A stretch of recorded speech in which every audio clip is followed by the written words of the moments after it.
No, this report from Constable Riggs about the three little half-caste girls at the Jigalong fence depot, Molly, Gracie and Daisy. The youngest is of particular concern. She's promised to a full blood. I'm authorizing their removal. They're to be taken to Moore River as soon as possible. Oh, and Miss Thomas, if you could check that the rate for police transportation is still, I believe, 8 pence per mile. Yes, Mr. Neville. Thank you.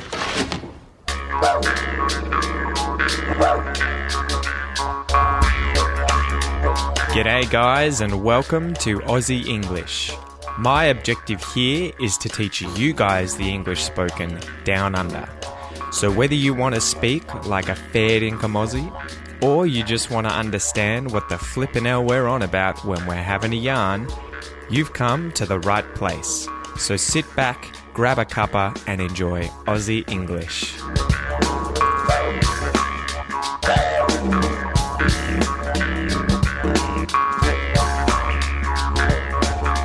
G'day guys and welcome to this episode of the Aussie English Podcast, the number one podcast for anyone and everyone who wants to learn Australian English. Whether you want to understand what we're talking about, whether you want to be able to use slang that we use, pronounce words the way we pronounce them, this podcast is the number one podcast designed to help you do that. So today we had an interesting opening scene from the movie The Rabbit Proof Fence. So this was a movie created in 2002. It's an Aussie drama. It's a film based on the book Follow the Rabbit Proof Fence by Doris Pilkington Garimara. So definitely check that book out and definitely check this movie out if you want to understand a bit more about Australian culture and specifically about the Stolen Generations, which is probably the darkest chapter in Australian history, or at least one of the darkest chapters. Anyway, this movie is loosely based on the true story, and it concerns the author's mother, Molly, who's actually in the film, and some mixed-race Aboriginal girls who ran away from the Moore River native settlement north of Perth in Western Australia in an attempt to try to return to their Aboriginal families after they had been forcibly taken by the authorities, by the government, and placed in this native settlement in 1931. So the film follows these Aboriginal girls after the fact, after they've been taken forcibly from their parents, from their families, as these girls try to escape and walk back 2.4 thousand kilometres along the Australian rabbit-proof fence in Western Australia to see their family, to meet their family once again in a community at Jigalong. So they're doing this. It takes 9 weeks for them to do so, and the whole time they're being tracked down by the authorities and an Aboriginal tracker. So the scene that we saw at the start there was actually the Chief Protector of Aborigines for Western Australia, or at least the actor pretending to be him, acting as him, and this guy was named A.O. Neville, and he's signing off on a document to allow these several mixed-race children to be forcibly taken from their parents, from their families, from their community, and placed into a church mission. Anyway, we're going to talk more about the history of this event and the Stolen Generations at the end of today's episode, so let's chat about that in today's Aussie Fact. So today's expression, guys, is to hit the nail on the head. To hit the nail on the head. This one was suggested by me, funnily enough, in the Aussie English Virtual Classroom. We voted on it yesterday, and you guys decided for whatever reason that you liked my expression the most. And so here we are doing it. But before we get into the expression, guys, let's get into today's Aussie joke. Where should a 500-kilo koala go? Where should a 500-kilo koala go? On a diet. On a diet. Do you get it, guys? The joke there is that you can go somewhere. You know, the koala could go, say, up a tree, or he could go away to a location. But you can also go on something such as a diet. So that's the joke. Where should a 500-kilo koala go? On a diet. He should go on a diet because he's overweight. All right, so the expression to hit the nail on the head. To hit the nail on the head. Let's go through and define the different words in the expression to hit the nail on the head. So first we have the verb to hit. To hit something. To hit something means to bring one's hand, or it could be a tool or a weapon, into contact with something or someone quickly and forcibly. So if you hit someone, that's to punch them in the face, but you could use a hammer to hit a nail or to hit a piece of wood, and you're bringing that hammer quickly and forcibly into contact with the nail or with the piece of wood. A nail. What is a nail? A nail is a small metal spike. A small metal spike with a broadened flat end. So one end is flat and the other end is incredibly sharp. And these things tend to be driven into wood, pushed into wood, hit into wood to join things together, or to serve as, say, a hook if you were to bend this nail. On, you'll all know what on is. On is to be above and resting upon something. The head, or a head. A head is the upper part of a human body, with the face, the eyes, the nose, the mouth, the ears, the tongue, the teeth, everything like that. Your brain is inside your head. That is the head.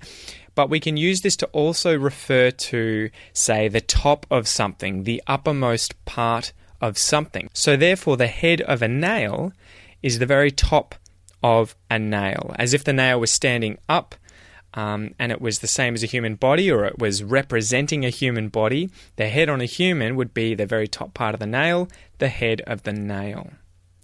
So let's define the expression today, guys. To hit the nail on the head. If you hit the nail on the head, that is that you have found exactly the correct answer.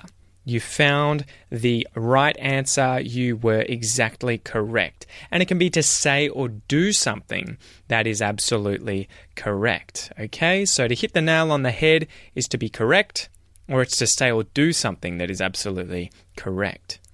So this expression and its origin. This expression is extremely old. I was actually somewhat shocked when I looked this expression up and I tried to find the origin of this expression. One of the earliest, if not the earliest, appearances of this expression is actually in Middle English. So it's effectively in another language, very, very old English from the year 1438. How crazy is that, guys? So the 15th century. And it appeared in the book of Marjorie Kemp. The book was called The Book of Marjorie Kemp. And it's account of the life of a religious visionary, Marjorie Kemp, and is considered to be the earliest surviving autobiography written in English.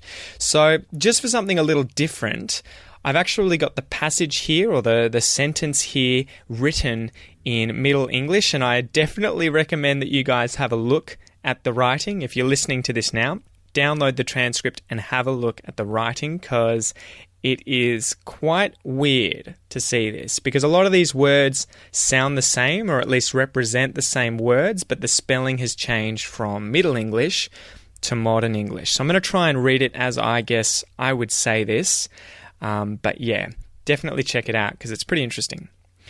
If I hear any more these materies rehearsed, I shall so smiten ye nail on ye head, that it shall shamen all her maintenaries.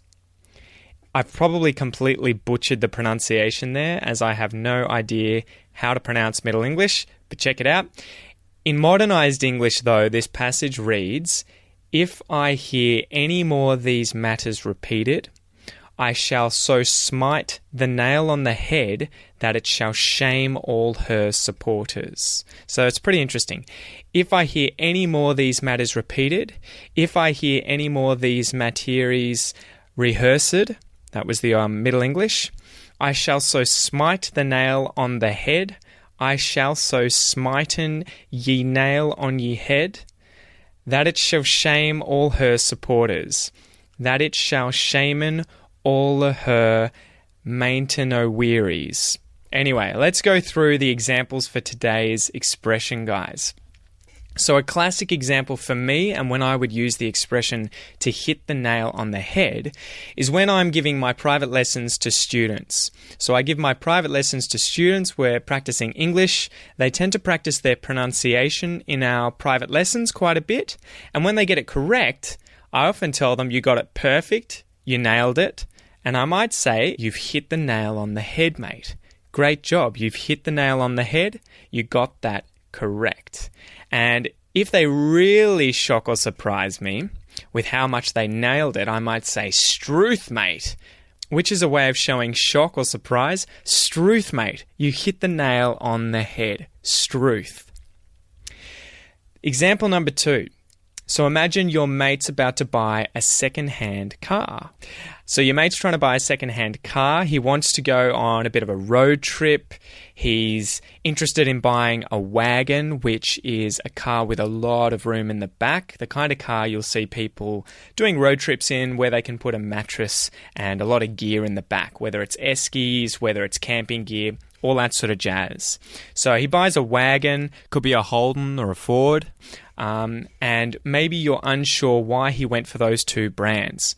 You might ask him, is it because they're cheap and they're easy to repair? So it's cheap to get parts for these cars and they don't cost much. Is that the reason you got this car? And he might say, bingo. Exactly. You hit the nail on the head. That is the exact reason I bought these cars. They're cheap and they're easy to repair. You hit the nail on the head. Example number 3 could be, imagine that you and your mate have bought this car now. So we're continuing on the previous story. You've bought this car and it turns out that it's actually a total bomb. It's a total dud. It was a massive rip-off. And your mate's been hoodwinked, he's been tricked, he's had the wool pulled over his eyes, he's been taken for a ride. These are all just different ways to say that he's been cheated or tricked. And so your mate's a bit pissed off. So he's angry, he's upset, he's losing his shit, and he tells you to get in the car. We're going to go for a drive to my farm. The farm's out in the sticks. Might take an hour or two to get to because it's out in the sticks, it's out in the bush. You might ask your mate, why are we going to your farm? Are you going to leave it there on the farm without the rego and the plates just as a paddock bomb or something? You know, a car that you can just drive around on the farm that doesn't need to be registered, needs no rego. If you're correct, he might turn around and say, yeah, Struth, mate, you nailed it. That's it. You hit the nail on the head. That is exactly what I plan to do with this bomb. So that's it, guys. Hopefully by now you understand the expression to hit the nail on the head. I use this all the time, guys. I'm sure it's used everywhere, whether you're in Britain, New Zealand, America, Canada, wherever you are in the English-speaking world, people will understand to hit the nail on the head means that you are exactly correct, or that you've said something or done something that is exactly right. So let's go through a pronunciation, listen and repeat exercise. As usual, guys, this is your chance to practice your English pronunciation. But not only that, it's your chance to try to perfect the Aussie accent. So listen and repeat, guys, and pronounce things exactly as I do if you want an Aussie accent. Let's go. Hit. Hit the. Hit the nail. Hit the nail on. Hit the nail on the. Hit the nail on the head. Hit the nail on the head. Hit the nail on the head. Hit the nail on the head. Hit the nail on the head. I've hit the nail on the head.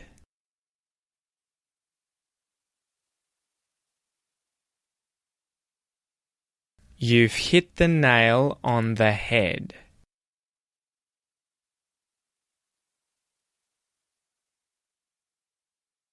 He's hit the nail on the head.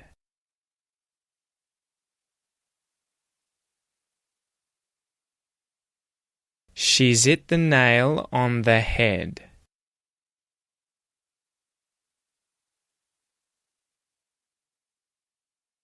They've hit the nail on the head.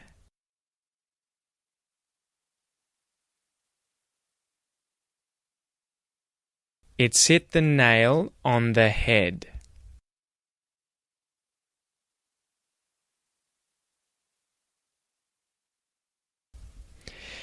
Good job, guys. Good job. So we're going to practice the pronunciation and the connected speech of all of those phrases we just went through in today's Aussie Classroom course. So these classes, these expression episodes get turned into courses on the Aussie English Classroom website. If you want to sign up, it's just $1 for your first month.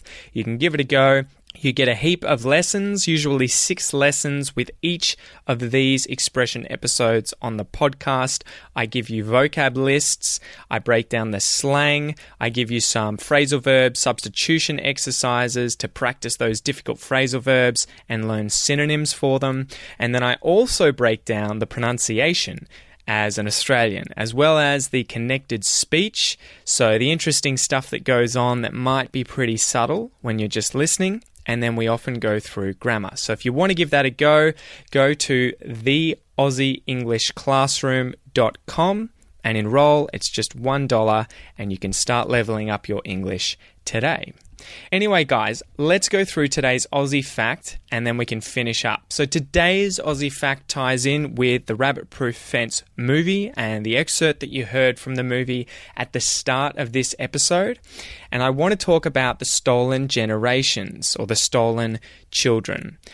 This is probably the darkest chapter in Australian history, or at least one of the darkest chapters in Australian history, and it was where children of Australian Aboriginal and Torres Strait Islander descent were removed from their families by force. So they were removed forcibly by the Australian federal and state government agencies, and they were placed in church missions under acts of their respective parliaments. The removal of those children who were referred to as half-caste or mixed race, mixed blood, etc. was conducted between the years of 1905 and 1969, although in some places, mixed-race children were still being taken into the 1970s. And to put that in context, that was when my parents were teenagers. So it wasn't that long ago, and many, many, many of the stolen generation children are still alive today. So why did Australia do this? Why did the Australian government take half-caste or mixed race children from Aboriginal families and communities? The idea was for the government to quote-unquote protect these mixed race or half-caste children from abuse and neglect in their communities because they were part European. And as a result, they were seen as, I guess, the burden, or they were meant to be protected by the Australian government. So the official government estimates are that between 1 in 10 and 1 in 3 of these Indigenous Australian children were taken forcibly from their families and communities between the years of 1910, 1970. So for about 60 years this took place. And that numbered about 20,000 to 100,000 children, somewhere between there, but estimates are a bit sketchy. And it affected every single region in Australia, every single part of the country. It was also a belief at the time that this action was required as Aboriginal Australians were quote-unquote dying off, as their population had steadily shrunk. It had decreased from 1.25 million in the year 1788, when Australia was first settled or colonised, and it had shrunk down to only 50,000 Indigenous Australians in 1930. So the government or the public of Australia were worried that Aboriginal Australians were quote-unquote dying off. Whites, the European Australians, assumed that the full-blood tribal Aboriginal population would be unable to sustain itself and that it was doomed to extinction. And the idea expressed by the Chief Protector, how ironic is that, the Chief Protector of Aborigines for Western Australia, A.O. Neville, who was the guy being acted as in that snippet at the start of today's episode, The idea expressed by him and others as late as 1930 was that mixed-race children could be trained to work in white society, and over generations they would marry white people and be assimilated into the society. And so I guess this gives you an insight into the sort of racist views of Europeans in this time who thought that full-blooded Aboriginals were less than Europeans. They weren't complete civilized humans and that they couldn't assimilate properly into society, but that they thought that half-bloods would be able to. So the chief protector of Aborigines was the legal guardian of every single Aboriginal and every half-caste child up to the age of 18 years old, and they were also given total control of all Indigenous women, regardless of their age, unless these women were married to a man who was considered substantially European in origin. So that just blows my mind, to be honest, because in today's day and age, it's just such a racist and just offensive idea. But you have to put it in the context of people who grew up in the 1800s and the early 19th century. But yeah, it just blows my mind reading this stuff. Anyway, this guy, the chief protector of Aborigines, actually had to approve marriages between Indigenous women and non-Indigenous men. So it's pretty upsetting for someone like me who feels for these people and who does share a bit of that sort of European guilt at the way that Indigenous Australians have been treated in the past and how they are treated today. And it really goes to show that the road to hell is paved with good intentions. So despite these people thinking and believing they were doing the right thing at the time, the actions were close to evil, like they just led to so much suffering.